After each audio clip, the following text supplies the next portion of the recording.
Hi there, I'm Danny Henderson. Welcome back to my disclosure channel. A brief and graphic warning, people. This channel is not for snowflakes. If you are somebody easily butthurt by the things happening in your world and you're all peasy, keep the peace. You might want to leave right now. It's going to get a bit steamy. We're talking about LGBT and now they're going to add P. I don't think so.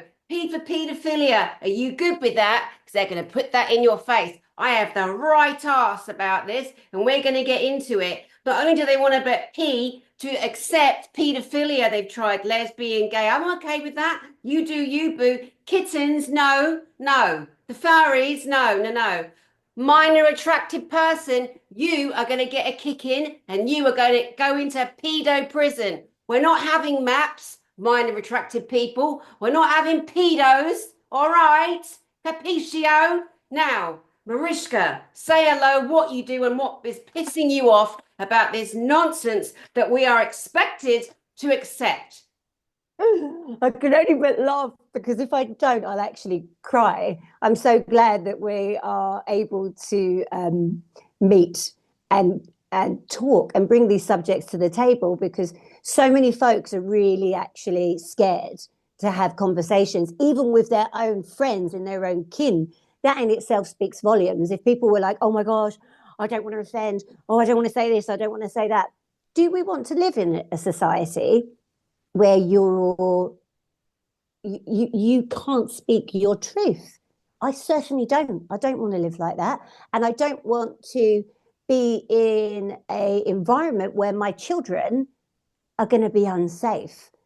So I have to speak up and talk about how I feel and what's my story and what's my truth and what can I see coming. Um, since coming back from Costa Rica, my husband and I, we've been working within community and we've been working with a lot of young people and really seeing how the pandemic has affected folks. Like the trauma is very evident there. Some people are still really struggling to leave their homes. And then you've got lots of these young people that are just feeling a bit wonky and confused. And it's like a new trend almost now. What the forgive me, there's so many fucking terminologies now. I can't cope. Don't So worry about getting many. it wrong. This is the problem. Look at that right there. Do you know what they're Exactly. doing? This is a Straight social away. I engineering. can't. No, it's not baby brain because you just had a little baby. It is more about the chronic social engineering where they are forcing us to say the stupid new terminology that they're trying to force into society. And if we get it wrong, then we're judged. But like I said, anyone that's going to put P for paedophilia, yeah, they're going to get a kick in and to prison. A lot of people go, oh my God, Danny Henderson's so violent. If you're happy to put up with that in your world, you're despicable and you need to be put away with them. Anyone that touches a child, I don't care who you are, it makes my blood boil and rage. And people must have these conversations. You silly snowflakes, please, my goodness. Andrea, I'm coming to you. As a therapist, what are your thoughts on this? Oh, well, one thing I'd like to say is Danny and I did a video about this maybe a year ago. Who knows, could have been 2 years ago in our reality. But also, I'll speak today about it from what I've experienced as a therapist, but also I don't know why, but I was researching this as a child, about the whole transgender. I say as a child, and I really mean as a child, not because of me. I can remember sat in the school library, being about 13, and opening a book and reading it about hermaphrodites. They were people who've got both, born with both genders. And as this sort of like 13-year-old child, this blew my mind. This was something I didn't know anything about. And because I've always had that inquisitive mind, I went off and ordered some books about. It was a woman called Tula Kossi, and she was the first person who was ever public about being transgender. She was actually beautiful. She was a Bond model in one of the Bond films.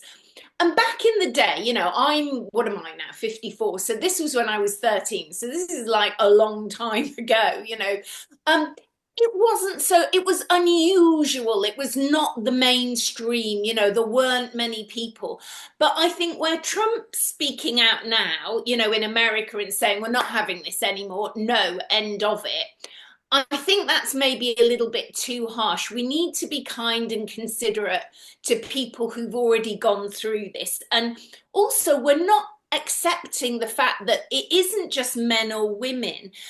The truth of it is, from me reading this book when I was 13, there are people who are born with both genders. Now, the tragic thing is that from what I've researched, is these parents are told when the child's born, oh, you're going to have to make a choice. Do you want this baby to be a boy or a girl? Well, who knows what the right choice is when the baby's got both genders down below? I don't think you should have to even make a choice. Let's accept there are not just one or two genders, there are three genders. And I think this is where all this transgender thing has become a problem, because we're not accepting that there are people born with both genders. And perhaps you don't have to do anything about it. Just accept there are people who are born with both genders. And if those people with both genders want to express themselves as one particular gender, then that's their free will and their choice once they're old enough to, exhibit signs of what they want to be. But maybe that's the taboo we've got to take out of the closet. You mentioned the fact that the percentage of people born with female and male genitalia, some are referred to as intersex because they have both sets. It is such a small percentage, but an extremely important one, of course. The transgender ideologies, when you've got, we know 14-year-old girls will die on the hill for their 14-year-old girlfriends. So I did a counseling session with a group of 14-year-olds, all best friends.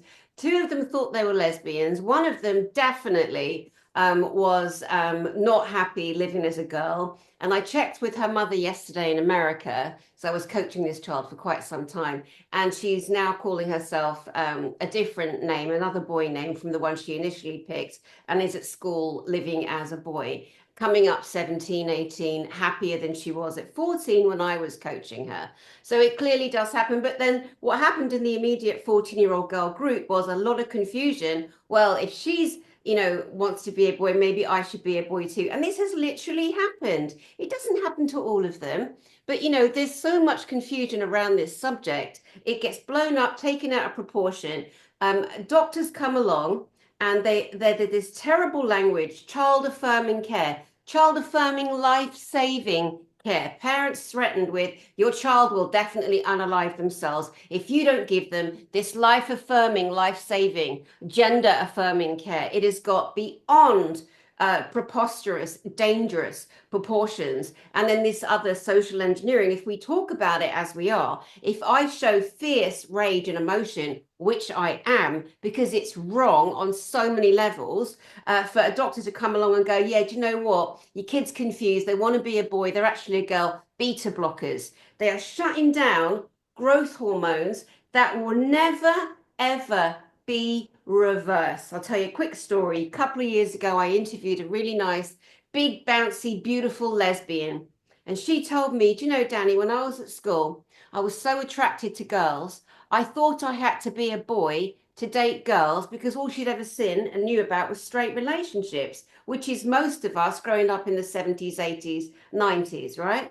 And when she finally realized that she could just date a girl, she was never more happy. But she went through a couple of years of seriously thinking she'd have to change into a boy in order to date girls because she wasn't having the right emotional support conversations with her parents. It's absolutely massive. Mariska, I'm going to come to you because you're a mom, you've got little tiny kids, well, you got a newborn baby and a 9-year-old.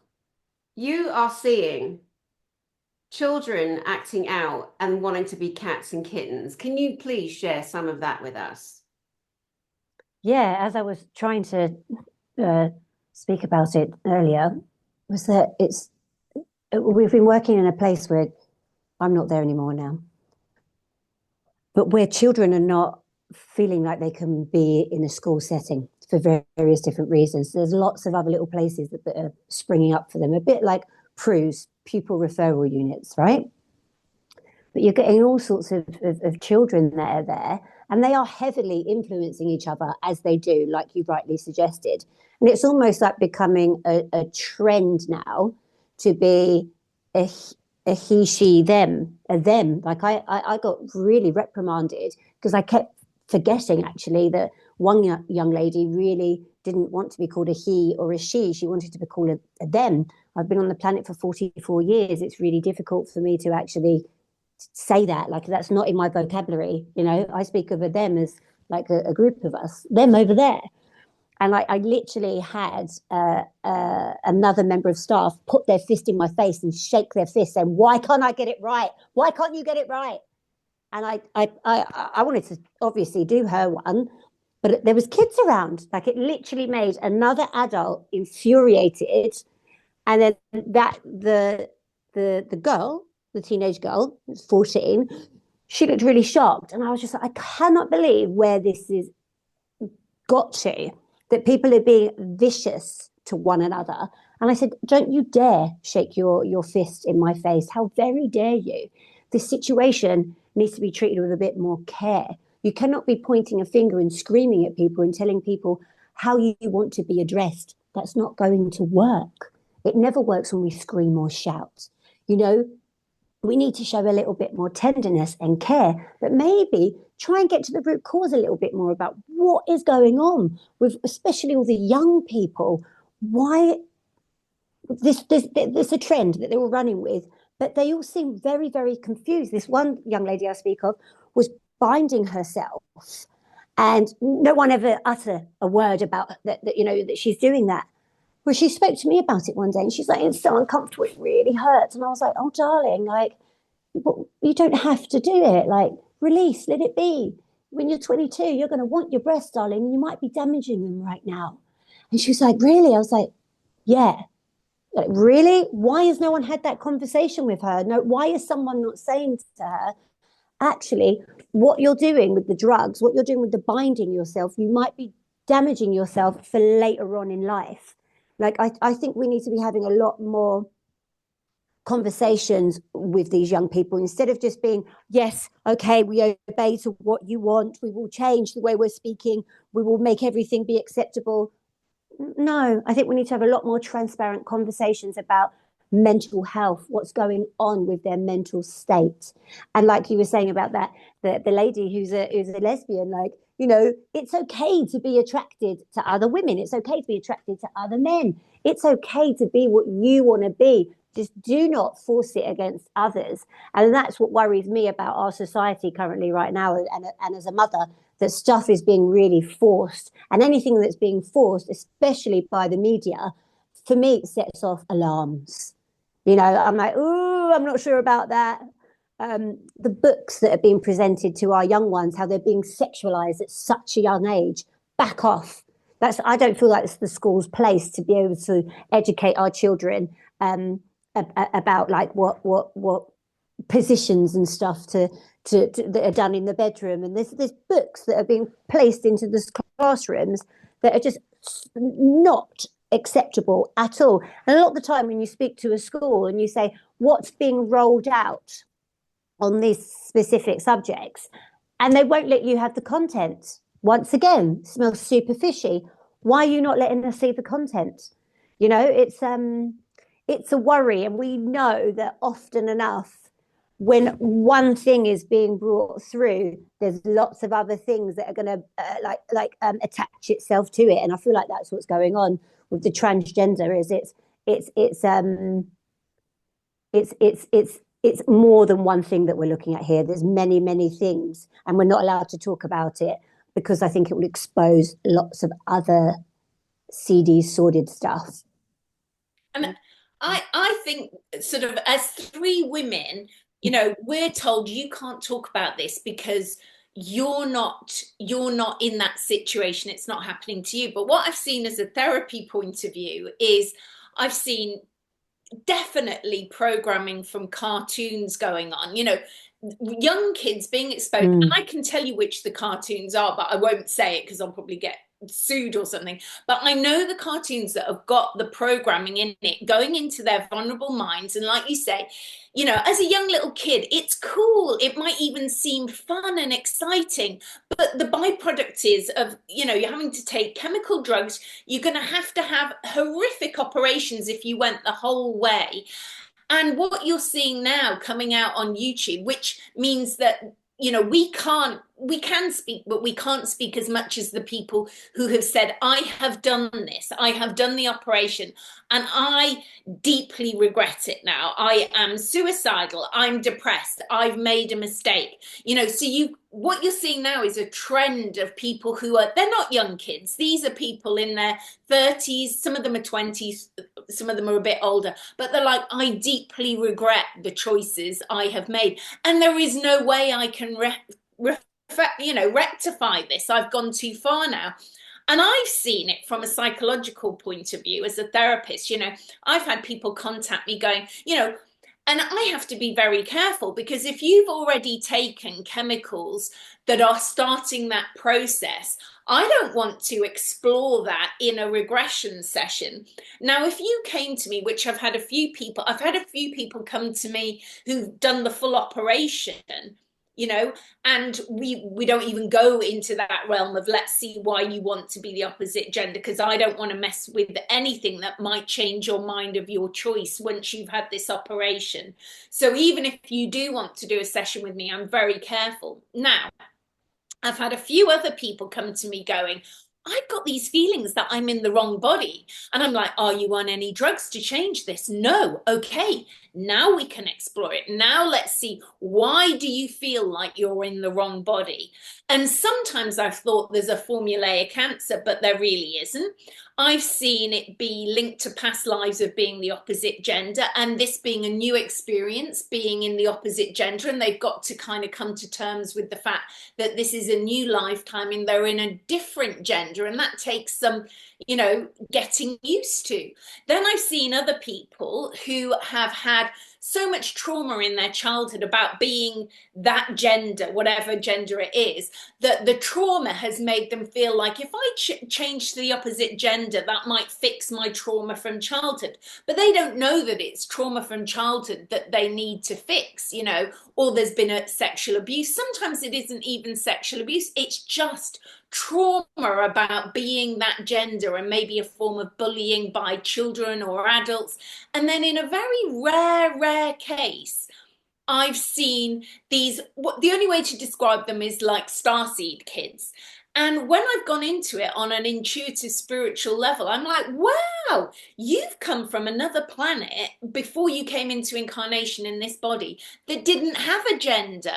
So being in gender is such a weird experience for you. And this is very, very spiritual. And let's see if we can resolve this, because you've come into a body in this lifetime, and the universe is presenting a body. Let's see if you can go a whole lifetime, you know, experiencing being in this body, because that's on a soul level what you chose. And then the other experience I've seen with some of them is there was trauma in the birthing experience, because I've worked with the mother and the person who's saying they feel they're in the wrong gender. And the trauma came from the birthing process, and we've helped heal and resolve that. And they've gone, you know what, maybe I am okay in this gender that I've incarnated into. Because from a spiritual perspective, that's why you chose a gender. You didn't go, oh, I'm going to choose a gender and then use man-made operations to change my gender, because that isn't the soul journey. Yeah, so many good points, just incredible. So Something that a lot of people may not be aware of, because it's not in their world, it's not in their face, they kind of bimble along like, why wouldn't they? They're probably as stressed as everybody else. They miss out a lot of the information that's happening, or they go along with a fantasy idea of, you know, I'm really frustrated as a woman. I really want to feel like, you know, what it's going to be like to be a man. It's a lot deeper than that. I have the greatest empathy and sympathy for anyone who is at the point of, you know, ending everything in this lifetime because they feel so trapped inside the wrong physical expression. it must be absolutely unbearable. And I'm sure it is. And I feel so much empathy for them. And that's going to take a lot of therapy. You cannot do just the physical. You've got to get into the therapy. But I just want to talk a little bit about what actually physically happens.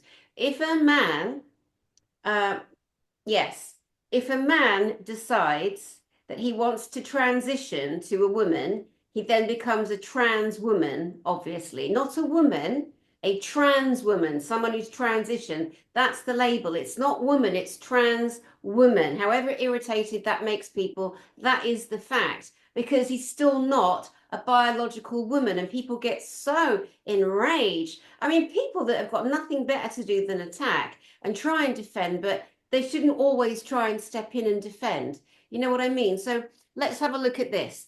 The man has his penis taken, removed, chopped off.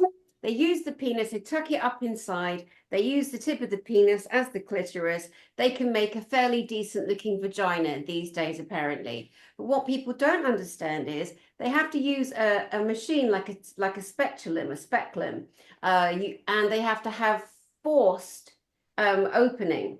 So they have to screw up a mechanism up into the newly made vagina to keep it open. Because if they don't force it open, the body heals it up and seals it up. You know, and this, if they're open to infection, I cannot believe it's called bottom surgery. I cannot believe the suffering. This week, there's a guy, I urge you to look him up, guys. I love his channel. His name is Buck Angel.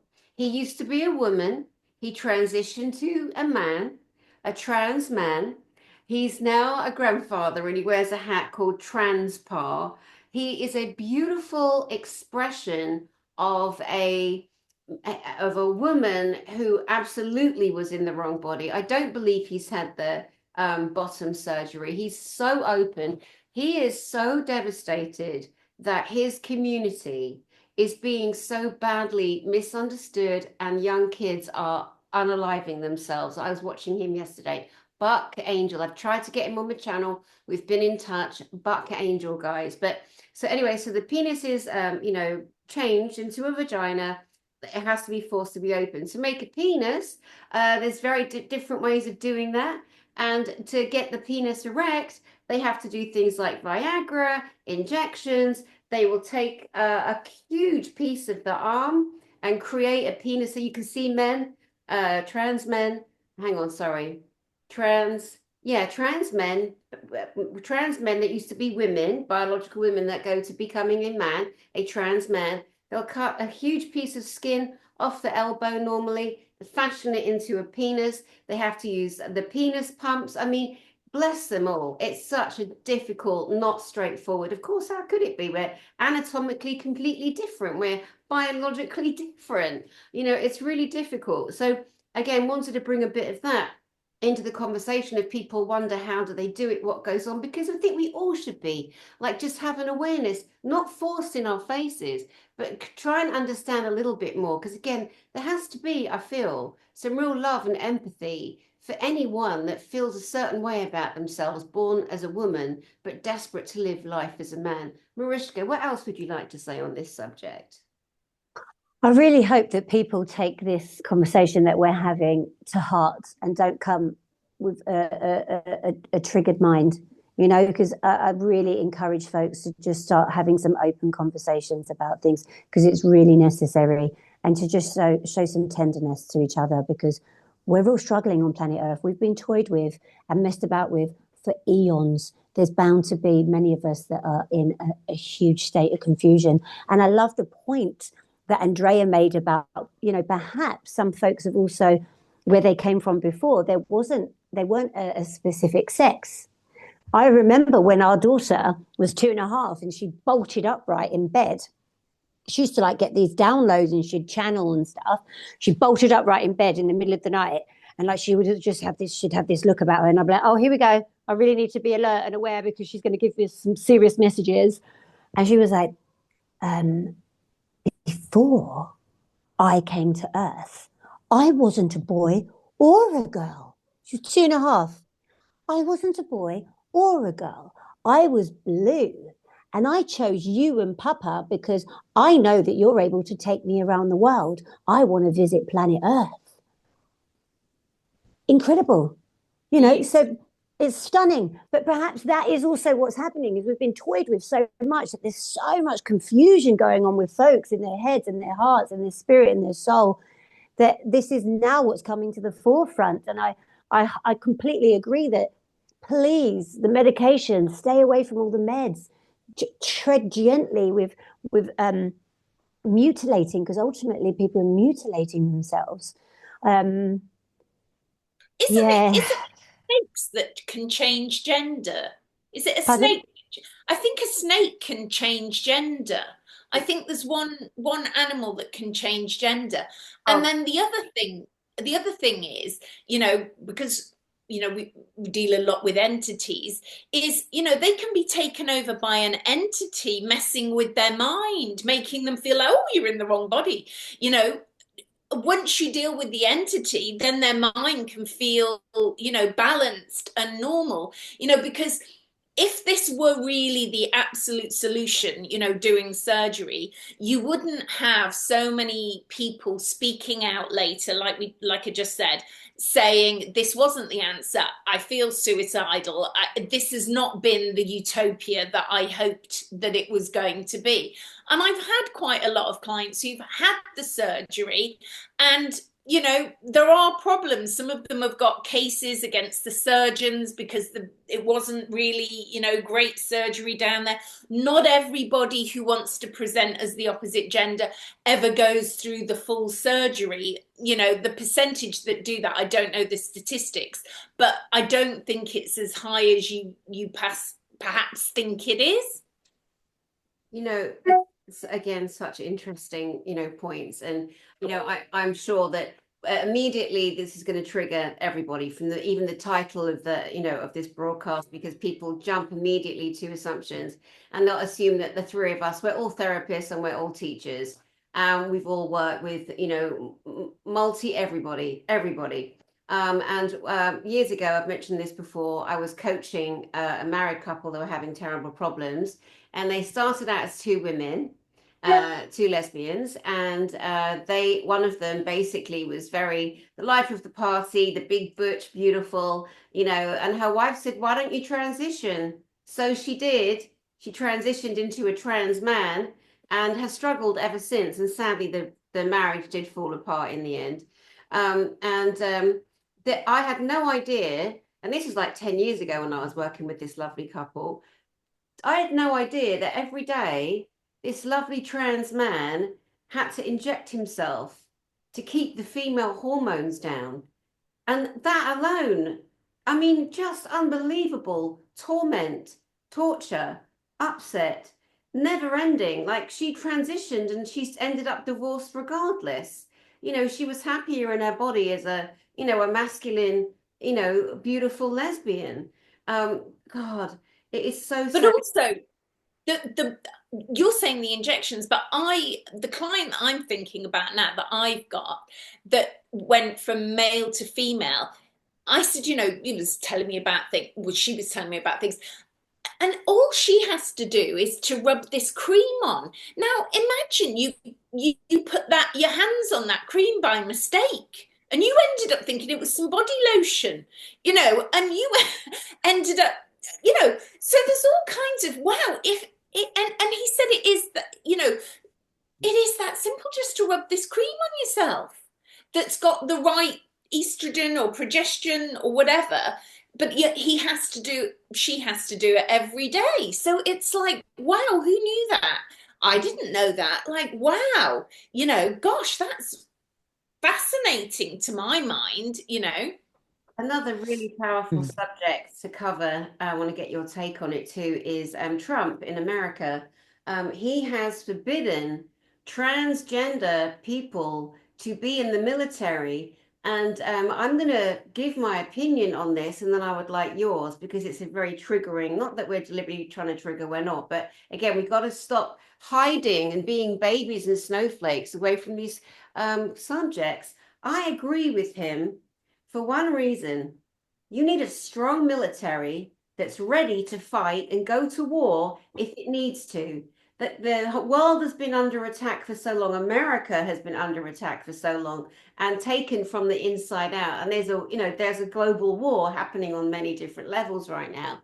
So you need to have people mentally strong, physically ready. If you've got a swathe of people who are, waiting for surgery, they're not fit, they're not ready, they're not mentally ready. How can you trust them in senior positions? You see these gorgeous men wearing skin tight skirts and high stiletto heels and this kind of enforced, like, I'm going to wear what I like. You do you, boo. That's lovely. But for a military to be 100% on it, ready to fight, these people die for their countries. I mean, there's a certain mentality as a severe military soldier, no matter what level you're on.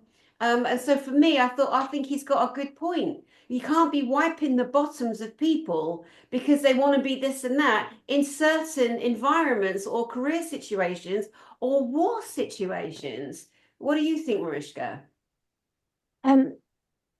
Well, bringing it back to my own reality, I wanted to go to a women's circle the other day, and they were saying that everyone is welcome, and I was like, no, it's for women, And for me, a woman is someone who's been born with a vagina, and who has gone through having periods and perhaps birthed babies. And for me, having a women's circle is a really sacred space. And I just think that women have been fucked with for eons. We've been really messed with. We've been oppressed. We've been burnt at the stake. And I feel like right now, what's happening on planet Earth is the divine feminine is rising. And I've got a suspicion that it's just a way of trying to get into our sacred spaces and just messing with us yet again, or suppressing that divine cosmic energy that is rising. I don't know. I think you're right, but I'm going to play devil's advocate because although I agree with you, from a past life point of view, when I've regressed people, I've seen past lives where I've seen women and I'm like, what are you doing? And she's like, oh, I run a temple. This is back in the matriarchy. And I'm like, what do you do? She said, oh, I have the eunuchs. I get the men castrated to be eunuchs. I'm like, why do you do that? Not best pleased she's up to that in some past life. And I'm like, why do you do that? She said, well, some of the priestesses get pregnant, and the priestesses are meant to be celibate. They're not meant to be sleeping with anybody. But she said, some of them, this is in a past life. She's like, some of them get pregnant. And if they have a girl, obviously we turn her into a priestess. But if they have a boy, we turn them into one of our slaves. And we find that it serves them better if we castrate them. And I said, well, who does the castrating then?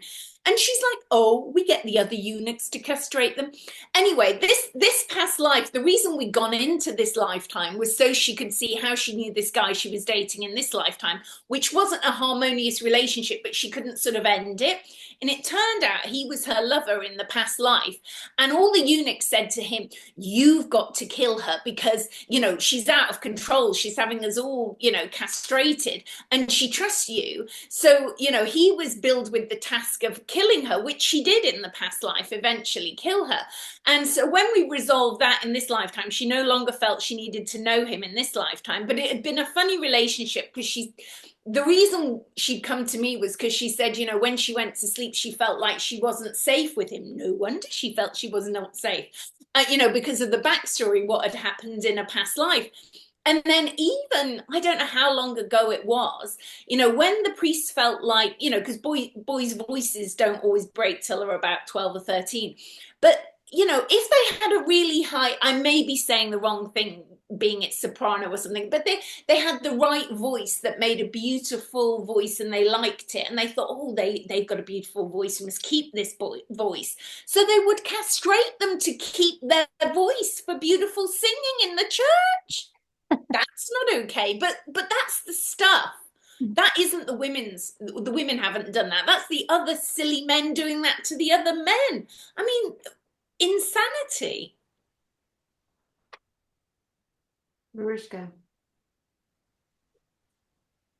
Don't know where to go with it. What I would say is that clearly the biggest problem is too many of us are feeling like we need to be silenced, and we just need to be able to have open discussions about things and have spaces where people feel that they can share, they can be raw, they can be real, and they can be vulnerable, and it's okay. You know, it's all right. There isn't going to be judgment, there isn't going to be attack. People can share how they feel and where they're at in open spaces. That is what I think humanity truly needs. The reason why I've got my back is a bit up is I don't want to be silenced, and I don't want things forced upon myself and my children, and that's what I feel is happening. And anytime people are being silenced, it's because something major is trying to be oppressed. Or I something. I don't feel I'm being silenced, but you see, I'm not in your situation, Marishka. So if I was in your situation, I might feel that. You see, I don't have any children. Now my parents have passed away. I can freely, I don't have a partner whose job is going to be affected by me mouthing off and saying what I think. You know, I don't have to consider my children might get bullied because I speak my truth, you know, or they might, you know, all these connotations. And I think that's perhaps what you're feeling, because you do have loved ones and responsibility, that you speaking your truth isn't just you speaking your truth. It's like the knock-on effect of people being mean to people you love because you're speaking your truth.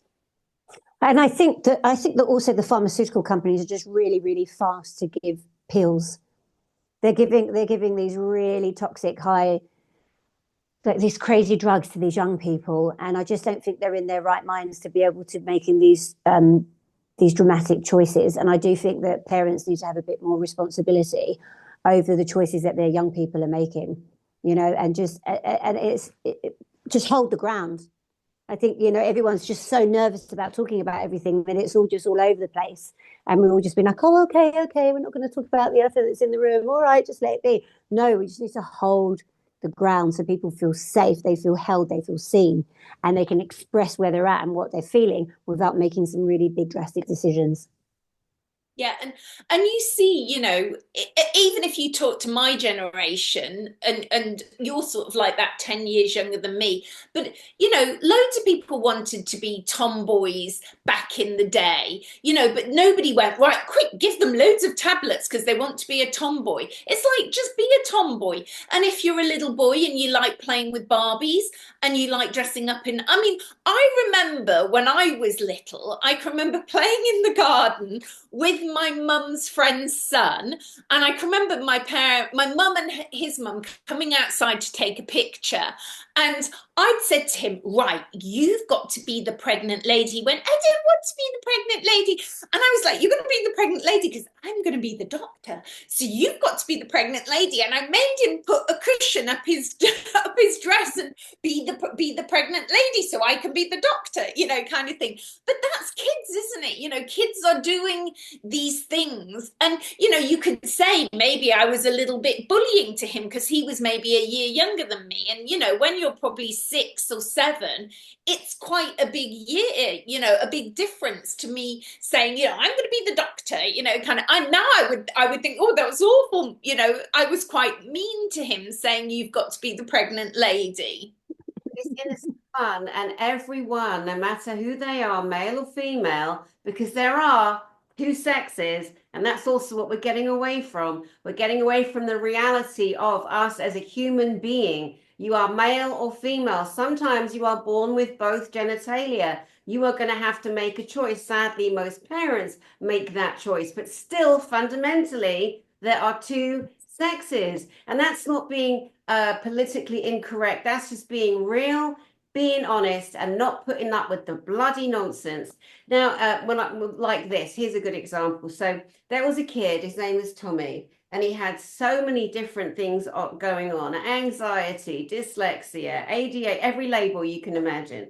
You know, and his parents were like so calm, so patient. Oh, little Johnny, he needs to do this before he can do this. Before he sits at the table and has his dinner, he has to walk around the table 12 times, and this and that, and this and that, and this and that. And it was very much supported. It went on and on and on for years. This poor kid, he had no boundaries. He didn't know what the time was. You know, anyway, he goes over to his granddad's farm. They think it'd be a good idea for him to stay there for a couple of days. Anyway, he starts doing his jigging around, jumping up and down. And all of a sudden, his granddad yells at him and he goes, "Oi, knock that shit off!"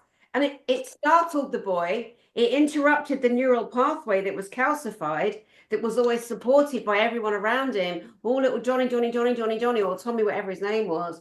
You know, sometimes it needs that. You know, God knows it's not okay. I don't approve of violence at all. I grew up in a very violent generation in the 70s. Everyone beat the shit out of their children. That leaves you scarred. You know, I can attest to that.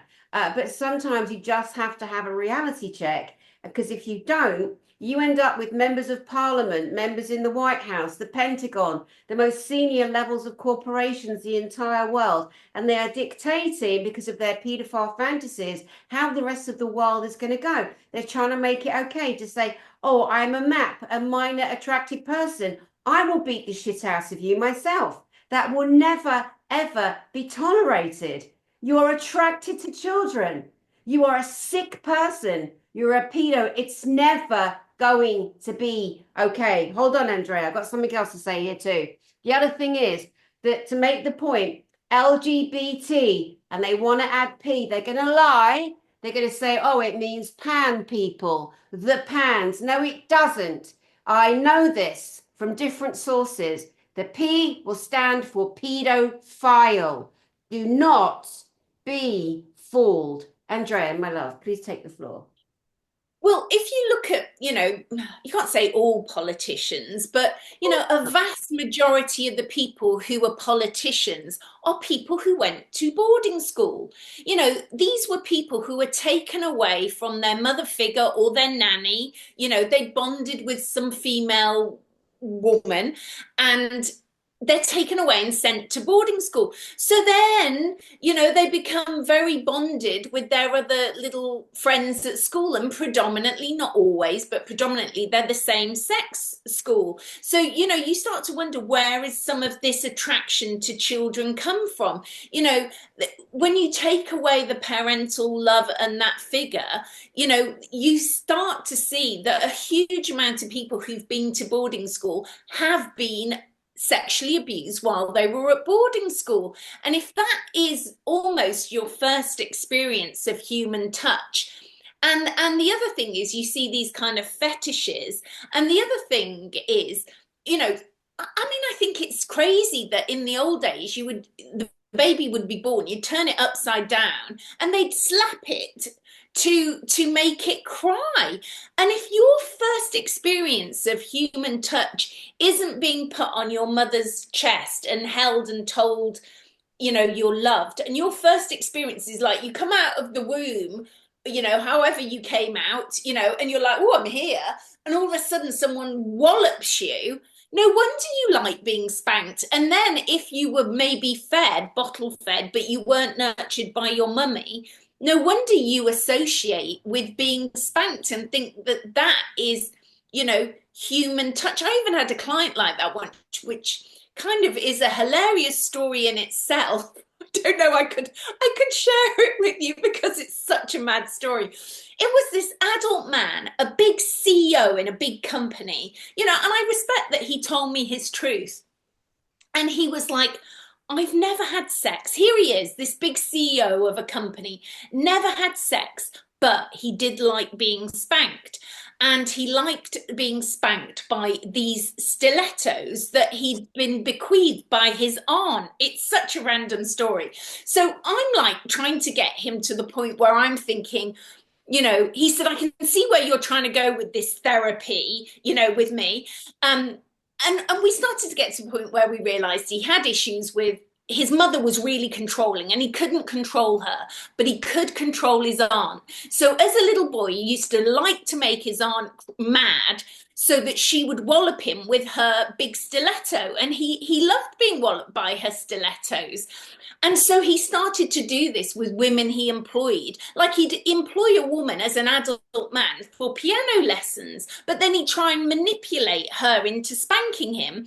And then he'd employ a woman as a fitness trainer, and then he'd manipulate her into spanking him as part of his weight loss program. And I said, I'm not having any of this. This is all going to be healed and resolved. I mean, I had to not laugh one day because he said to me, oh, ill fate has befallen the stilettos that his auntie owned. When someone was spanking him, the heel flew off. I was like, oh my God, what a crazy story. And then he disappeared for a few years. And then he came back and he emailed me one day and he said, Andrea, I know you said I needed to find friends, and I have found friends. I was like, well, that's wonderful. And he said, but I don't think you're going to approve of how I found these friends. He said, I've got this group of friends and we go to art galleries and things. And he said, and the tenuous link is we all like being spanked. I was like, oh my God, I was thinking about this little posse of people going around art galleries, and the tenuous link was that, you know, they all like being so. And I was like, that's not the resolution I was hoping for. You know, I really wanted you to go into this on a serious emotional therapy level. And the sad thing is, when he could see where I was going with this therapy and that he would perhaps be healed and he might actually get a proper girlfriend and it might be intimate, he ran off and didn't want to process it further. And that, you know, was so sad to me. Yeah, there are some people that would say that, you know, that lack of normal development, mental, emotional, sexual development that would normally happen with hormones, physical development, pubescence and onwards, you know, it takes many forms and many different levels. And sometimes people's natural formation and development becomes what we call arrested. It can be emotionally paralyzed, it can be frozen, it can be stalled, you know, and they can have this stuck idea, neural pathway in the brain, that only locks on to that kind of level of fantasy or pleasure, whatever that's going to give. I think the sick ones for me are the ones I can't get my head past are the giant, big, fat, flabby men that like to put baby nappies on and poo in them and wee in them. I'm like, dude, oh my God. Or anyway, I don't want to, yeah, we can probably pause there on that. I wanted to talk about how we're influenced by people in the media. And as we know, we've been really pushing hard to speak out against people celebrating and worshipping anyone, anything, anyone, because we give our power away no matter who you are. So people have been worshipping all the actors in the world and the, you know, the popes, vicars and shirt lifting cardinals and everybody. And Charlize Theron comes along, has two little beautiful adopted black boys, two beautiful little boys that she rescued and adopted. And, you know, they're very young. And yet, even then, a few years ago, she turned them into girls. Now, one is enough, but two transgender babies?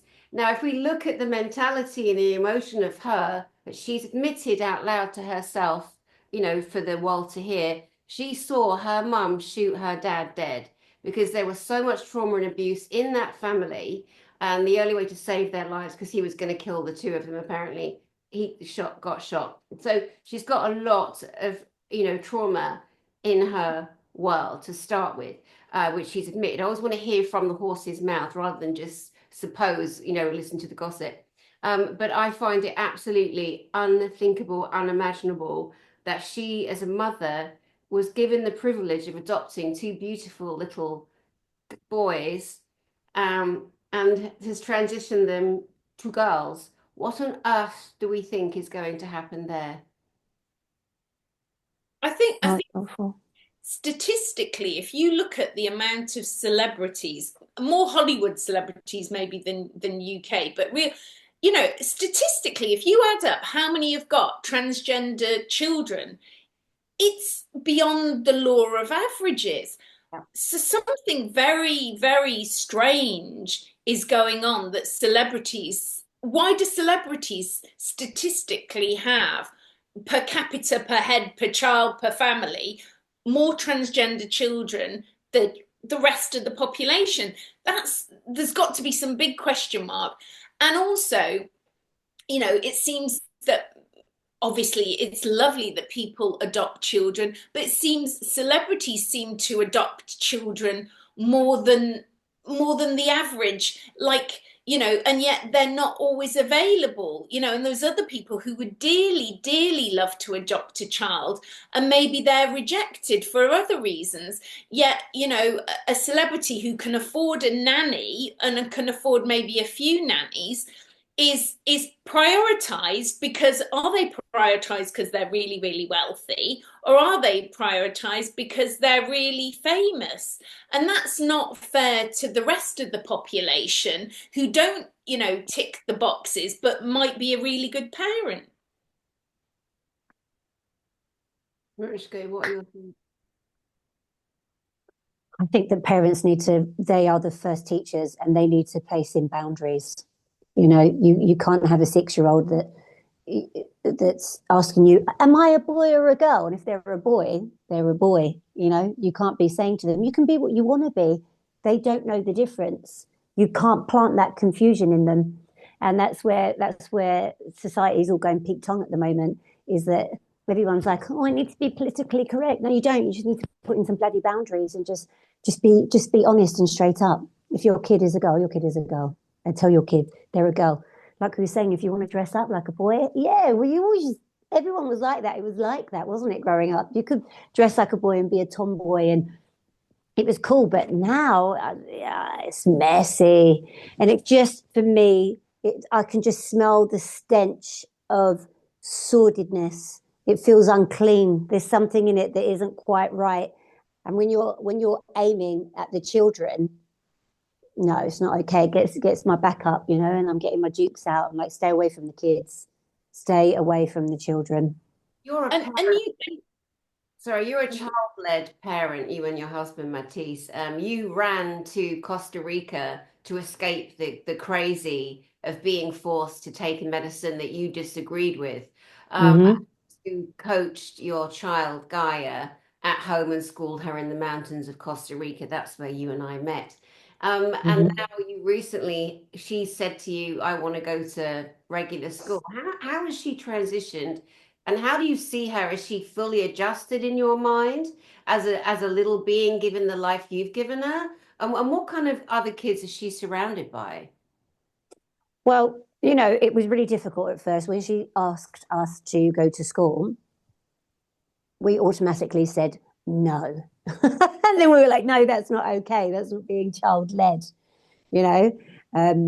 So we were like, okay, we're going to have to let this be. So we started looking for spaces for schools for her to attend. And luckily enough, so be it, the heavens, you know, they work like that. There's a beautiful school just up the road from where we live. It's amazing. They've got like 4 fields, a super duper playground. The headmistress is like a very cool lady. You can have very open and honest conversations with her. There's no gray areas. I call it gray areas. There's no gray areas. It's you're a boy or you're a girl. They're very much. I don't believe there's anyone in the school at the moment that's in a place of they're not sure. They're in a state of confusion. They're in that gray area. We're not experiencing that at the school just yet. But one of the reasons that Matisse and I chose for Guy to go there is for that particular reason, because we don't want the school interfering in that. If something comes into Gaia's world, we want to be able to hold space for her and walk her through that process and hold the ground. I will say what I feel is taking place with Gaia is she doesn't feel as tender and loving and kind and gracious as she was. You know, she's got a bit hard, because people are fucking mean. You know, she's met some mean girls. You know, not often boys. She's met some kind of mean girls, and she's lucky enough she's got a mum who's like, you know, don't take any nonsense, Gaia. You know, so she knows she doesn't go into victim mode. She's just very straightforward and says to people, I don't like the way you're behaving. You're being very impolite. You're being rather mean. You know, she will stand up for folks who are being bullied as well. So she's got a little bit hard. And what I find that she struggles with is when she comes home, she doesn't want to be told what to do. And we try our best not to tell her what to do, to wag the finger. But all day long, she is being given direction. She is being told where to sit, when she can speak, where to go. And I think she's tired of that. And I think that's what's happening as well with the younger ones, is the education system is so broken and so outdated that it's almost like what's going on with a lot of the young people is that they're acting out. You know, they're like, we've had enough. We want to release ourselves from these chains. So if this a new trend is forming, then they're jumping on that trend, you know, and they're acting out. Yeah. So I think that we need to give our young people a voice, but we still also need to just be real with them, you know, and give them reality checks and have boundaries. Our child, it's child led with Gaia, but we hold the space for her. You know, it's not all waving and all over the place. She feels safe, loved, and held. It's like this. We're going to listen to you, but at the same time, we need to make sure that you're not just going to be in a place of confusion, or that we're gonna lie just to kind of make it be okay and for you to feel all right. No. I'm sure that you would have made sure that you would see what kind of books those children are reading at school, because one of the horrific things I came to learn, and I've mentioned it many times on my channel, which I always will, was how sneaky the pedos that insert themselves in the classroom, they insert themselves on the school boards, school governors. There is a constant means of attack on our children across the world for the filthy pedophiles in those positions to get into those schools. And what was happening during COVID, they were sneaking in filthy pornographic books for children to read. And I remember telling you guys a story about one woman who took the school board to court, and the judge said, if you don't resign, I'm going to have you all arrested for pedophilia, because these filthy buggers at this school governing board had put filth in. Things like, oh, if your neighbor wants you to get into bed with him, that's all right, you can have a cuddle. Obviously, we know that isn't. It's not all right. It never will be. Other books, I saw one, an adult man was reading it on TikTok or YouTube. Okay, I get it. He thought it was funny, but he didn't actually realize that he was reading an actual dirty, filthy book written specifically by some stupid woman that went into the school curriculum. And it was about, it was basically balls. It was a penis and balls wrapped into, and it was like, haha, my balls are sticky. My balls are hard. It's like, you need to, that person that wrote that book needs to be put away. You know, and then there was one about the next book that the same thing. Haha, isn't it so funny? They're reading it and they're not realizing that children have been forced to read that filth. And they were trying to groom them. And that was about someone's bush. Ha ha. You know, we all know what that means. It's like, it is so sickening. And there's the career politicians, the people that have been running our planet, the school education boards across the planet, they have been deliberately allowing it, deliberately doing it. How long has it taken for decades of people to be groomed at that level, to have their filthy fantasies, to get close to our children, to touch our children? Now, I have told you before as well, I know a man, he's dead now. He never recovered from the grooming from the paedophile female teacher, Beth Marinello, her name is, and she touched this little boy from 8 years old and abused him until his teens. Okay, when you get them young and you groom them, okay, he never, ever recovered his whole life, died of a broken heart. So, you know, it does have long-term ramifications. It is our duty to speak out on these things and educate people, because what we're sharing here is actual reality. These things happened and they're happening. And mothers and fathers and aunts and uncles and everyone that cares about children, you need to find your voice and you need to step forward for the children. Absolutely. It's our responsibility to make schools and to make every environment where your children is not with you, every environment, a library, a school, a play group, make sure that they are safe environments, that they are not being infiltrated. You've got to have these open, transparent conversations with like what's going down, who are running these places, what material are you using. Our kid just went to it's Easter holidays, right? So she just went to like a workshop, and I saw like the people that were running it, and I was like, no, they're all. It felt like they were all just kids, and I was like, I don't want my kid to be being taught by kids. I don't feel like they're responsible enough really to be running the show. So she will not be going back there. You know, she's a bit disappointed by it, but ultimately I'm like, I am your caregiver. It is my duty. It's no one else's duty. A lot of the time people hand so much responsibility over to the school. They're like, oh, they just hand over. It's okay. No, they're away. They're at school.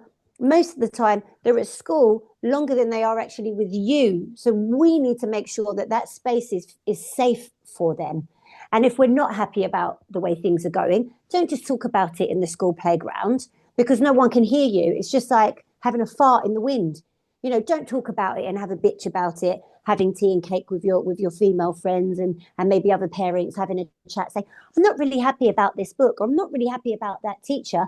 Actually go and have the conversations with the headmaster or the headmistress and speak about the concerns that you're having, because it's not all right that this agenda is being snuck into our schools. They're trying to mess with our babies at a very young age, so they don't realize what's going on. So they just, awful things can happen to them, and they just think it's very normal. You know, they don't think it's wrong or it's unusual, because they're being groomed ultimately. But they're all being groomed in a place where they should be safe. Yeah. I mean, I was horrified, and this is a few years ago now. Somehow I saw Teen Vogue, you know, Vogue magazine. I don't know if they still do this, but they did a Teen Vogue, so, you know, for teenagers. And I opened it and I read this article, and it was telling them how anal sex would be a lovely way to begin their intimacy, you know, sexually. And I'm like, what? Went into graphic detail about just even dealing with poop. It went into detail telling teenagers how to deal with that in a sexual environment. I just thought, this is horrific. I couldn't believe that a magazine that is sort of aimed at, you know, people who are interested in fashion, you know, are going down this trajectory. And also there's a Teen Vogue that's probably being pushed to a certain genre of fraction of society. And it's like, you can't say, oh, they're only pushing it to that fraction of society. It's like being pushed everywhere, isn't it? You know, one of the icons that has been forced into our society, not true, and not a true icon, an idol, is the Baphomet, the satanic devil Baphomet. Now, a lot of people know that it sits like this, with the fingers down and the fingers up, and it is a half male breasted, female breasts with horns, and is often presented with a little boy and a little girl standing in front of it, that it's going to have its way with and then consume, cannibalize. And the Baphomet has a lot of influence in the pedophilia sick, you know, what's been going on in the world, and their children, transporting children around the world. All these things are being addressed and shut down and talked about, of course, but it's a much bigger pandemic than we realized. The breeding, kidnapping girls off the streets, impregnating them over and over and over again, you know, using the babies that are born for absolutely horrendous things. It's just been, some have escaped. That's some of the way that we have some of the stories that have come out, or we talked to, you know, girls who've been trafficked and managed to escape, who have ended up in psychiatric units but able to share their stories. And it's no point anyone trying to hide from that. Oh, I don't want to hear about this as a subject. You know, that's what's made it worse, our ignoring. By us as a humanity not protecting each other, we are now and have been in serious trouble with this pandemic, and now it's at the point where the higher ups, as they think themselves to be, are literally harming the world to get their dirty, filthy sexual rocks off on and with our children. Again, the grooming and the transgender and the confusion and the Baphomet and the LGBT. Now they want to add P for paedophile. The ones that call themselves MAPS, minor attracted person, meaning attracted to children, sexually attracted to children. And again, if we don't put these things on the table, and have the courage to talk about them, because the three of us will get judged for this. I'll get judged for swearing and shouting. I don't care. Judge away. I'd rather that than we don't have a conversation and you keep your cloth ears closed, or sit there judging. It's always these bloody women that look like librarians that come out. They're the worst judges, or plain bloody boring Jane, with the glasses on, going down the church on Sunday, thinking she's doing all right by God, when she's not. She's doing bugger all but criticize and try and be an LGBT and support them. It's not supporting. It's not supporting. And a normal thinking person is in a commonsensical person using common sense, logic, empathy, and emotion is going to know exactly what I'm saying. Go ahead, Andrea. Well, it's like, I was speaking out early doors. I mean, I have to say I've toned down most of my stuff of late just to keep my social media channels going because I got into so much sort of shutdown in the past. But I can remember letting an older person, and the same thing happened yesterday, really. I can remember years ago, not that many years ago, but I can remember letting an older lady join my Facebook. And she went, "Oh my God, this is horrific what you're posting. Take it down, take it down." It was about all the things we've talked about today. And I went, "No, I'm not taking it down. It's the truth." She went, "You mustn't put this out there." And she threw me out of her house. She was like, "Get out of my house. I never want to see you again," because of what I was posting on social media about the truth. And then yesterday when, Danny contacted me to say, we're going to do this discussion today, I was just with an elderly neighbour of mine who's 84 and he overheard what we were going to be talking about when I was listening to the memo because I was sat in his garden having afternoon tea, and he went, "Ooh, I won't be listening to that interview. Ooh, no." And that's the thing, there are fractions, you can't say it's ageist because there are just fractions of society that no matter what you say, they're like, "I don't want to hear la la la la la. I don't want to hear." They don't want to know. They've made a little reality and they don't want their bubble to be burst of their reality. And yet some of those people will be in positions where they could affect, in a positive way, the enlightenment of younger people around them. I think all of us have made it really quite clear to folks that, we are not coming from a place of where we are judging and we are being unkind and we're being horrible to any particular person or people. Ultimately, we're coming from a place of compassion and tenderness. But we do not want to be silenced. I speak for myself and for the both for you that we don't want to be silenced. In any area in life where we're being forced to be silenced, that's where we have to hold the mic under it. That's where we have to stand on our soapbox and speak our truths. Because then ultimately, then we can learn from one another, guys. Come on. If you can't have a conversation about things, then that's ridiculous. I remember my mum would say to me when I was a girl, "Marishka, try not to talk about religion or politics because it'll only end in arguments." If you can't talk about religion and politics, then what are you going to really talk about? I used to say. And I was like, because I was always like really, up for it and engaged to have debates and stuff. And I'm in exactly the same place now, like whatever about religion and politics. They're kind of like, they're collapsing and dying. It's more about all of the other things that we're talking about now that we need to bring to the table and learn and grow from one another.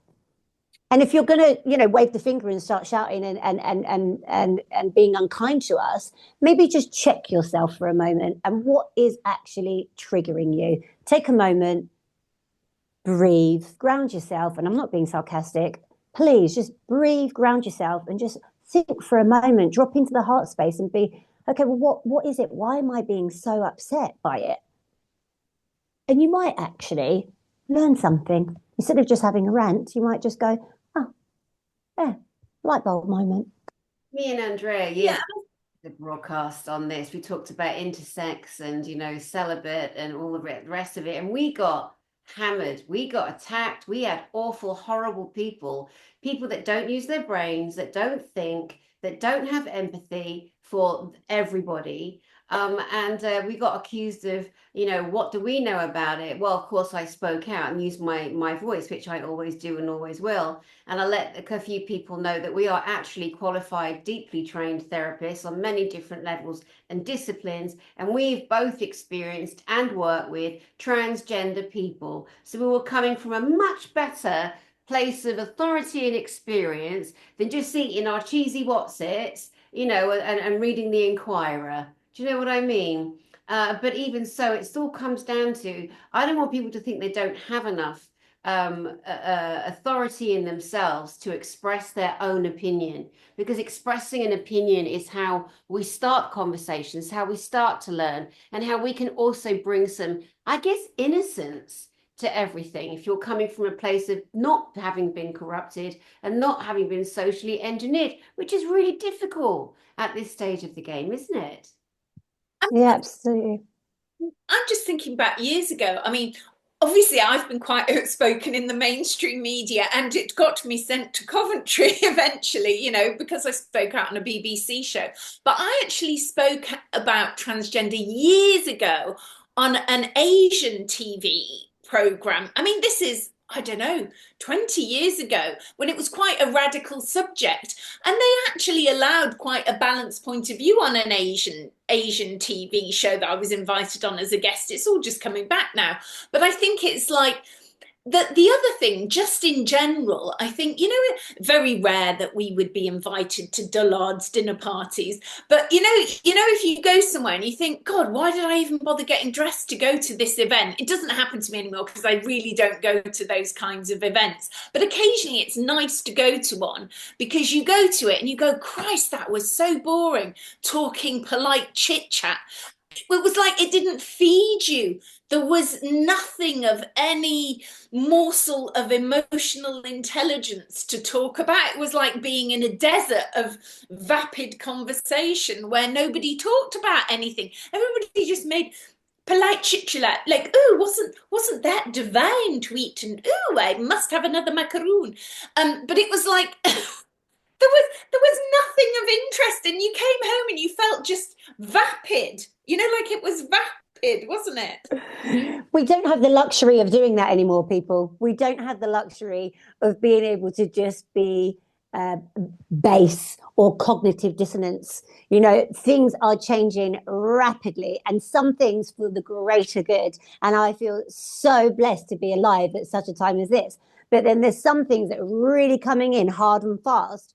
And those of us that can see it, we have to go, whoa, hold up, wait a minute. That's not coming into the domain. That's not coming into this new earth. We're not having it. It's our duty. We have to stand up and stand in our majesty and in our power and in our sovereignty. I think that's what this conversation is about, right, ladies? We're just saying to folks, talk.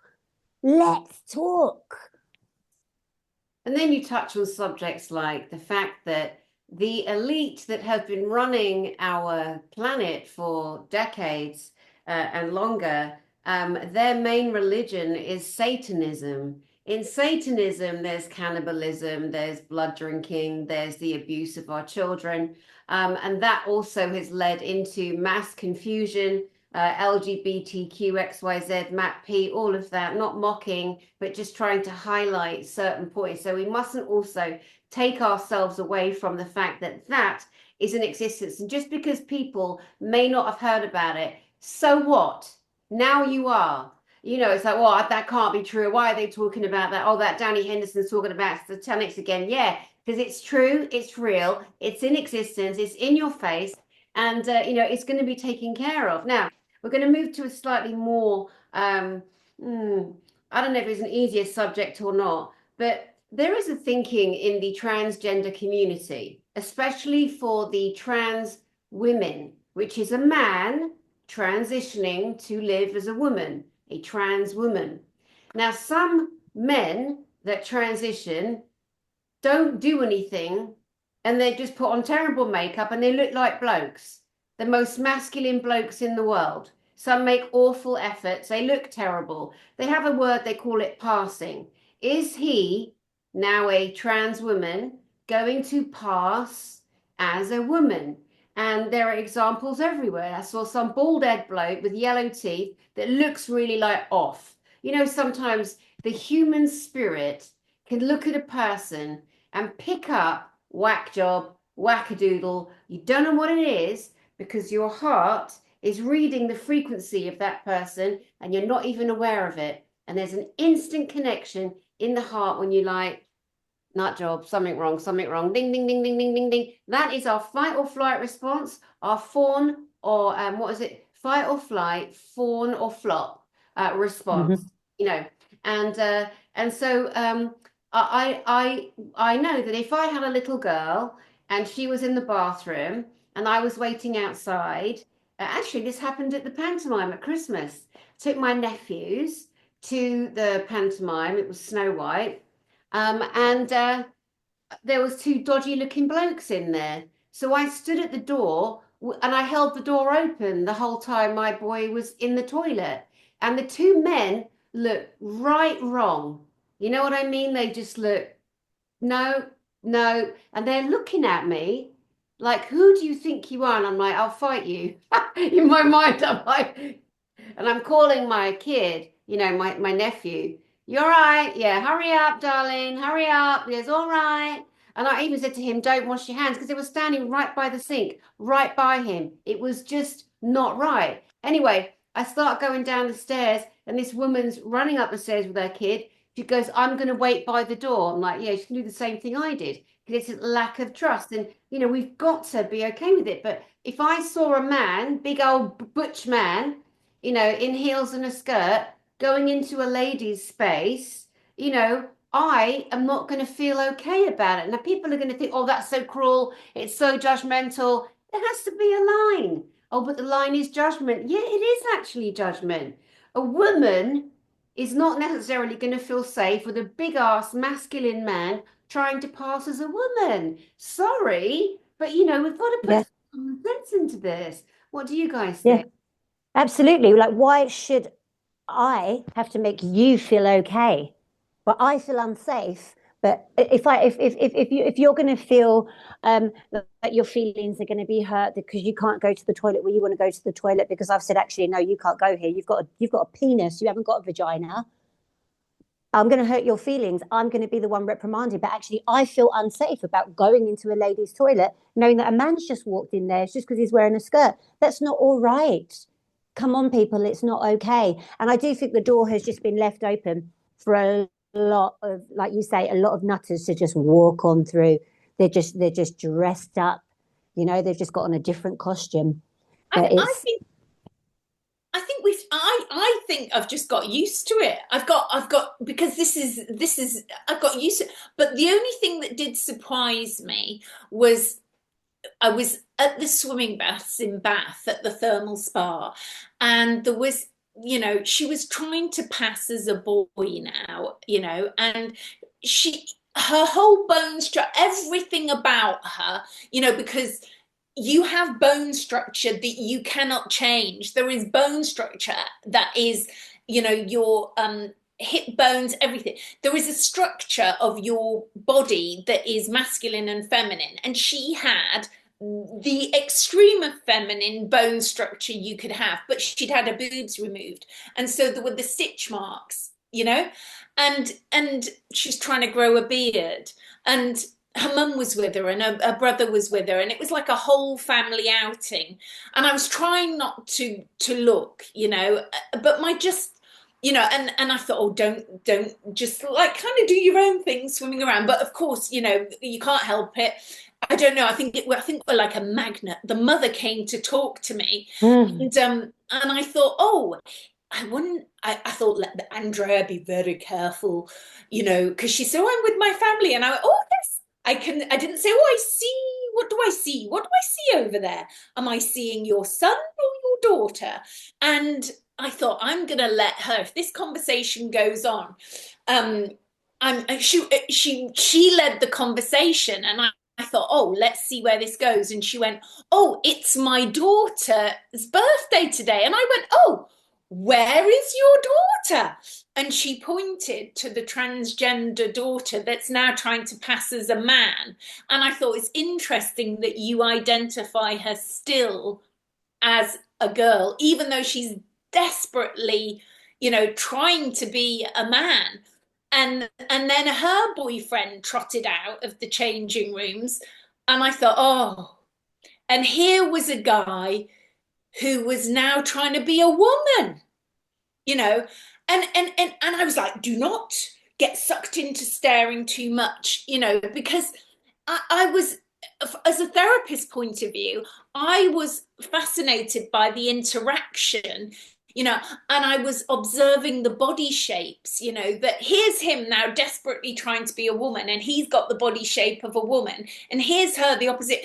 So and here's the mother, and here's the other brother, who is, for all wants and sense of purposes, the middle of the line, just being himself. And it was such an interesting family dynamic, and it was so interesting that it was etched into my memory as, as a therapist, really fascinating. And it was fascinating that the mother was talking to me and describing her child to me. Wow, that's so interesting. And the other element we could look at briefly here is, I know we saw the boxing in the Olympics and a man winning, trying to pass as a woman. Apparently, they've had their 25 million award stripped, and we've had that swimming girl, Riley Gaines, be able to make significant. Why though? Like, why? Why is the divine feminine being so slammed and slaughtered? These physical women, biological women competing against each other don't stand a hope in hell against a biological man. I've said it before. Let's have transgender games, Olympic games, have a section. Trans men against trans men, trans women against trans women, biological men against biological women, and I will never accept or say I am a cis woman. Another bollocks word made up by forcing social engineering. I ain't saying it. I'm a woman, end of story. Don't you add new vocabulary for me. I'm too much of a bullshit bird, and I'm over 40. So I can't be programmed or trained, and I won't be. But they go for the kids. They say, this is normal. This is the norm. No, it's what you've manufactured, a whole generation of Frankensteins, confused children, emotionally messed up, psychologically messed up, visually messed up, living in fear, stuffing them with drugs, beta blockers, stopping their natural bodies developing, lack of education in adults who aren't there to support, but there's a majority that have that satanic connection to the overlords, and they are all purposefully doing stuff, all as in those who are in that club, in the Baphomet club. Okay, they're the ones I'm talking about. Obviously, I'm not generalizing that everybody is doing it. That's pathetic. And if anyone thinks that, that's just silly. You know what I mean? Because sometimes we use words and people think, oh, you mean everyone. No, I mean specifically those who are worshipping Satan, are pedophiles, and have groomed and put themselves in those positions of power, like the school governing boards that we mentioned earlier. These are very important things to remember. And right now, the light is shining on them all. So we've covered the LGBT, trying to add the MAP in the mat and the P. We've covered men trying to pass as big butch women in the bathroom. We've covered Baphomet. We've covered Charlize Theron and her transgender little boys, now little girls. We've talked about Trump saying that anyone that needs surgery to become a man or to become a woman can't be a soldier because you're not ready to fight, you're not fit, you're not mentally strong because you're going through all that. We've covered the schools. What have we not covered, friends? Can we just say that everybody, we have to have the greatest compassion for people, because, some of these choices you've made, you can't reverse. And there has to be the greatest love and compassion given to those individuals, because I cannot imagine what it must feel like to, most things that you do to yourself are forgivable. Like you can forgive yourself. You can go, oh, well, make a better choice when I wake up tomorrow. I'll just, I can turn this around and make it better. Some of the choices we make and we're being encouraged as human beings to make right now are not reversible that easily, and some of them you can see, some horrific levels of, here's the other subject, tattooing, don't get me started on that, but some of this tattooing, where people are putting like, horns under their skin, and and you think, gosh, these people need our love and compassion. Something is going on. Could it be other world succubuses and incubuses? That's a whole other subject of what is affecting the consciousness of people. Something drastically is happening to affect their consciousness, and these people who have gone to the extremes of society, which is what our subject today covers, it's the extreme. You can't really go much further than this extreme, but if you've made that choice and then you go, oh, do you know what, I think I might have made a mistake here, and there is no real reversal sometimes if you've gone to the nth extreme.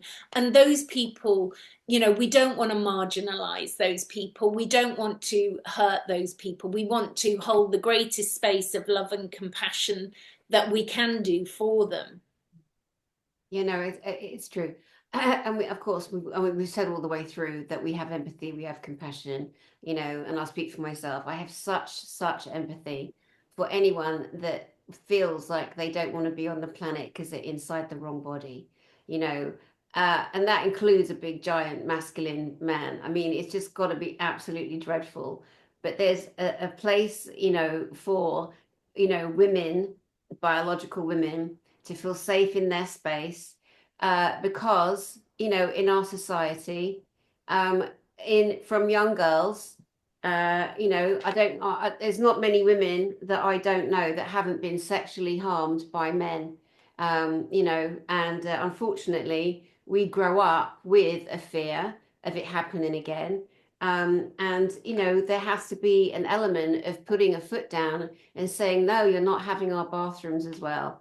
Like, have a separate transgender bathroom, do something that way, and the thing is, it's not a massive percentage in the population either. People say it's like 1% of the population are transgender. I think it's more. It's in your face all the time, every day. Some terrible stories of young people in their early 20s passing away at their own hand, a lot of them, because they can't handle how bad the drugs make them feel, and living that way, or trying to live with a penis that doesn't work, or a vagina that is just an open hole, that's forcibly using a mechanical tool to keep it. I mean, they go through so much, so much. So yes, we have lots of love and compassion for them, but the subjects that we've spoken about, like I said, this channel is not for snowflakes, but I do have the most loving compassion, for everyone. I think, like you say, it's important to stress that point. And especially Marishka, because some of the other things I've heard is that there are children, which this would be your concern.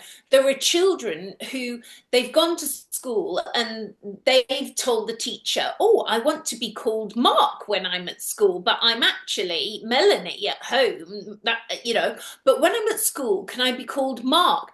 And these parents have found out months later that their child's been called Mark and referred to as a boy where they're at school, and the parents don't have any right to know about this. Danny and I do not have child age children, so it's Marishka's generation who are the new parents now, and people who are younger than you, who may be watching what we're saying. I can't imagine how frightening it must be as a parent to feel that these things could be going on and you don't have any knowledge or say in it. Well, and you don't know how and where you can talk about it. I say it again. That's the main issue here, is that people are being silenced. You know, when you talked about the lady in the pool and she was talking to you, there's my daughter, but her daughter had transitioned. You know, like I had great empathy for that lady because I was like, oh gosh, I wonder whom she was able to have conversations with. She was having a random conversation in the pool with you. I think people are just they don't know where to turn to, and they're frightened that they're going to be hit over the head. We've seen it all on social media that people say things and they're being ripped to pieces. You know, like we just need to have open and transparent conversations about what's going on and how we're feeling about things and what we think is acceptable and not acceptable for the children, for our children. I mean, I've got something I can share that proves the point that people are frightened.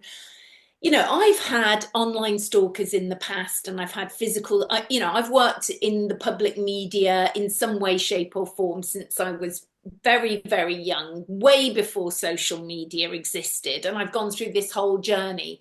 But in the last few years, I have had to call the police for safeguarding issues of people who I'm worried about their own well-being who are contacting me through social media. And, you know, one of the people that I contacted through social media, and I flagged up to the police last July about their own mental well-being. They may well watch this because I cannot stop them watching stuff. You know, the police contacted me a few weeks ago and said, you know, do you want to press charges against this person? We think there's a case to press charges. And I was like, can you give me a few days to think about this? Because the level of emails that this person was sending me, every time I changed the email address, they would write new emails, still going on today on YouTube. I keep, you know, warning YouTube that this person keeps opening new accounts and sending, you know, very disturbing emails. And, you know, the police were, I was like, give me a couple of days. Do I want to pursue this? Do I really want to see this person in court? Do I really want to, I think we spoke about this. Do I really want to see this person go to prison? You know, because that's where it could go. And the same day the police told me, what's your decision, in a voicemail, call us back, what's your decision? By 12:30 at night, they decided to drop the case because that person's mental well-being and where they're at wasn't strong enough that they felt they could even pursue a case. And then I thought, well, this might be the end of it. They've obviously gone and found this person, and because initially they said they hadn't found the person, and they've been to their house, but they know how old they are, they know the whole backstory. But now they've found them, and they don't think that they're mentally capable of, they're so troubled. But that person hasn't stopped. They're just still sending the abuse. So, you know, I'm having to tolerate this ongoing thing because this person's saying that whatever I've said, who knows what I say that upsets them, because you really can't know what, because I don't know their full backstory. But, you know, just even me having a voice saying something is upsetting them. Well, I'm not going to disappear. You know, I'm not going to stop speaking my truth because something I say offends you. You know, I cannot be silenced. You will not silence me. You know, to anybody who thinks they can bully me, and it's bullying and harassment. And be sure, should you choose to bully myself, Marishka, or Danny, you know, there are repercussions, and you may well find yourself with a massive fine, or you may even find yourself in prison.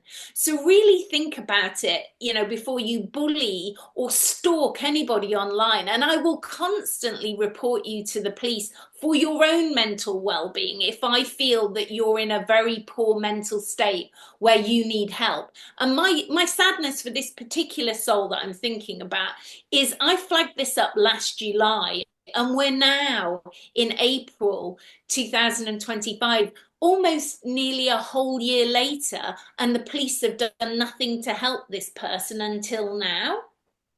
Yeah, it's tragic. You know, I have a saying, you know, if you come for me, I'll send my demons on you. If you kill me, I'll haunt you mercilessly because I have those skills. But anyway, all threats aside, a friend of mine reached out this week. She's a very famous person on the internet, and she got this disgusting death letter from a person that's unhinged.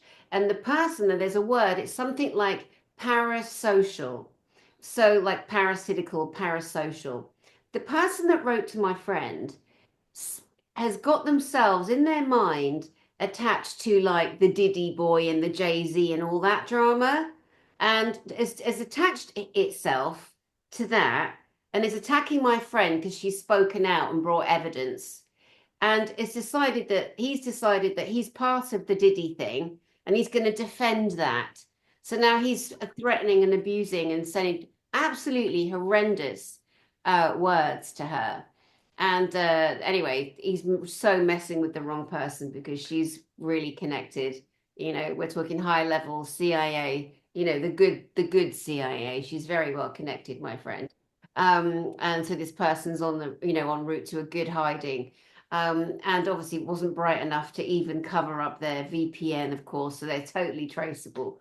But it's just yeah, when people watch YouTube, for example, they decide, some people, to form a relationship that they believe they're in and they're having, and then it can go to that extreme, what I just said. But like you said, you know, we're not going to be shut down. We have a job to do. We mean to do it with love and empathy, but you know, sometimes the odd arse needs a good boot, a good shake, a good wake up, to common sense, you know, and a lot of people don't have the courage to have the conversations that we're having. They might look at us and go, "Oh, look at you, two white, blonde, privileged women and a, you know, a mixed race," or whatever people might look at you and call you, Mariska.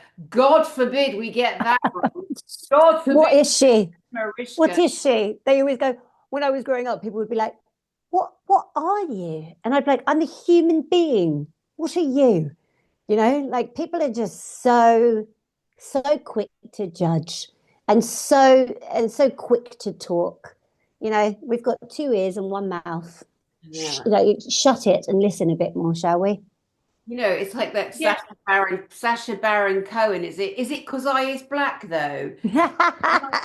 Exactly. It's like it's just, you know, 'cause people are, oh, you can't say that because they're black, or, and people call that racism. It's like it's got so out of control.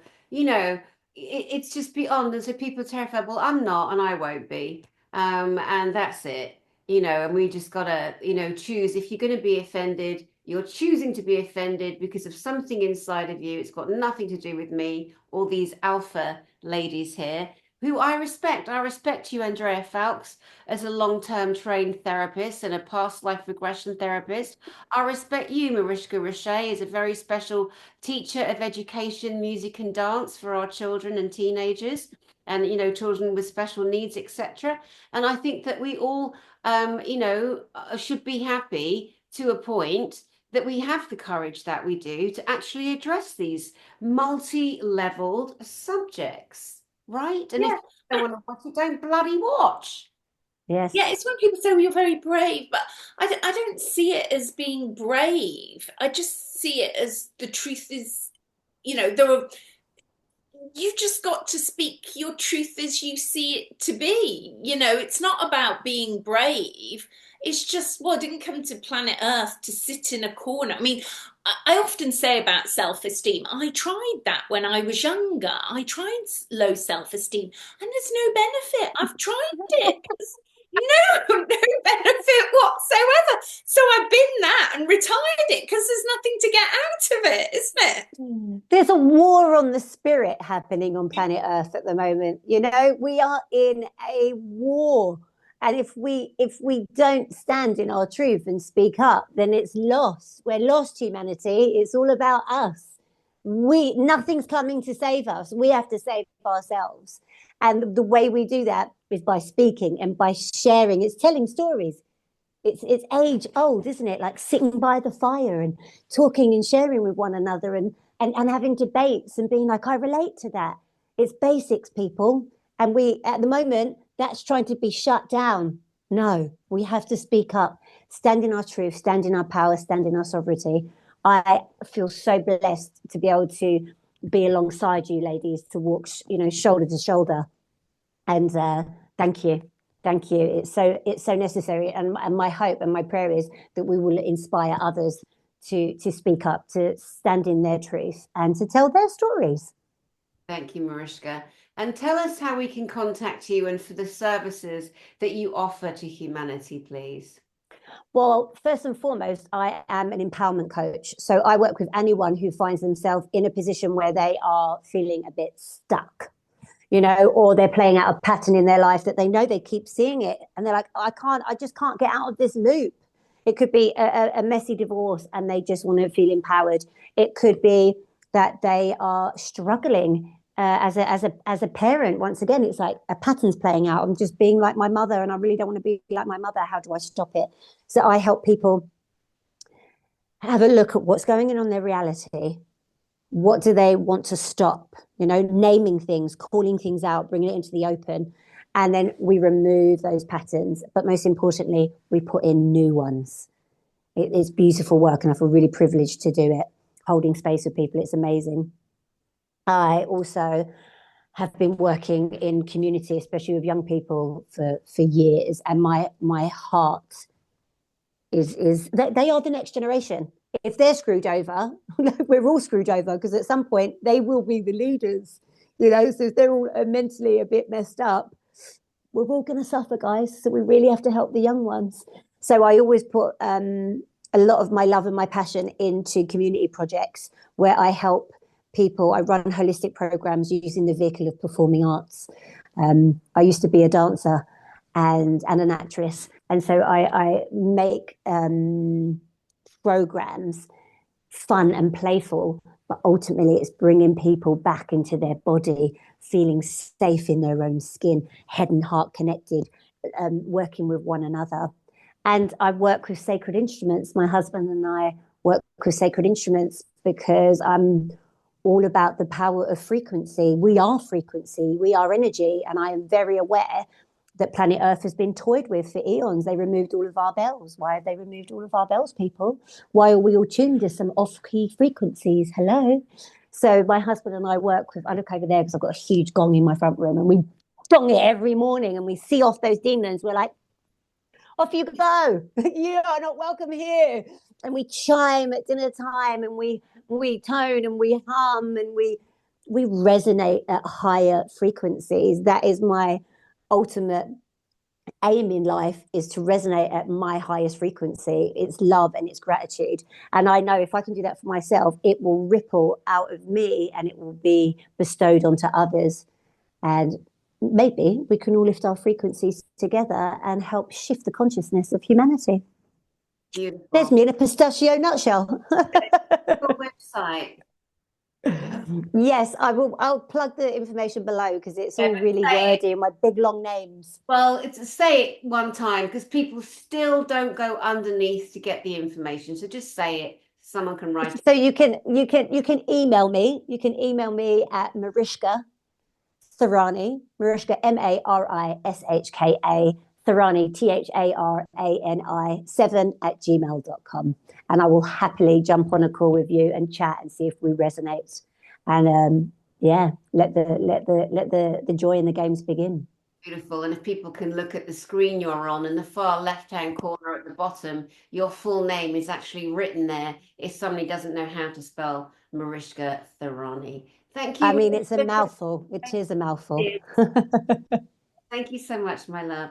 And Andrea Phelps, my love, please give us a few minutes on who you are, what you do. You've got an event coming up at the Chalice Well in Glastonbury. Share. Well, for 25 years, I've been a therapist, and I sort of slid into it via doing past life regression. People know I did past life regression on UK TV on This Morning and another show called I've Been Here Before. And then often people go, I don't know what I need, Andrea. I don't, because they think that they have to decide whether they need past life regression, inner child healing, ancestral timeline healing, spirit releasement, or between lives, or sound healing through light language. You don't need to choose. You just need to be open that I have the ability to weave between all those things and spiritual life coaching and everything else that comes up in the session. I think the problem is people think they need to choose, and you don't. It all happens at once. And if I see you in person in the physical, it's regression into these things. through regression.